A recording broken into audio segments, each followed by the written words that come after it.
starts now. Our top story tonight, a Green Country Army veteran says he was denied a seat on his flight home because United Airlines would not allow his service dog on the plane. News on 6's Amy Kaufman is live on the story tonight. You'll only see on 6. Well, Ashley, K.O. Wells was heading home this morning after spending Christmas with his girlfriend's family in New Jersey.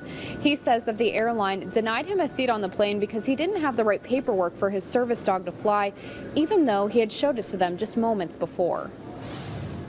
He just reminds me that they're still good. K.O. Wells served in the Army for 4 years before he was honorably discharged for medical reasons. He recently adopted his service dog Dyson to help get him through hard times. I have a lot of mental and emotional issues, and I was really struggling for a long time, and then my mom set me up with GI Wishes, and I went and met Dyson. Since Dyson, he's done a lot better with controlling his anger and, letting things slide. Wells tried to get on his early flight this morning out of Newark Airport like he's done many times before, but he, his girlfriend, and his dog Dyson were not allowed to board. They wouldn't let either of us talk. I showed them the ID and everything, and they just kind of looked at it and scoffed and said, "No, you're not getting on this flight." They told Wells he didn't have the right paperwork, even though he showed it to them at the gate. I showed him a digital copy of a prescription, letter from a doctor, everything. It probably could have been prevented right there.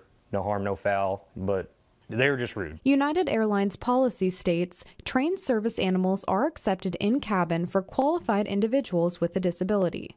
A service animal should sit in the floor space in front of the customer's assigned seat. Wells says Dyson has been on several flights before, and he's never had a problem. Most of the time he just sits on the floor, goes to sleep, doesn't bother anybody. But Wells and his girlfriend just hope no one will ever have to go through something like this again. Regardless if I'm a veteran or not, nobody, deserves to be treated just like that.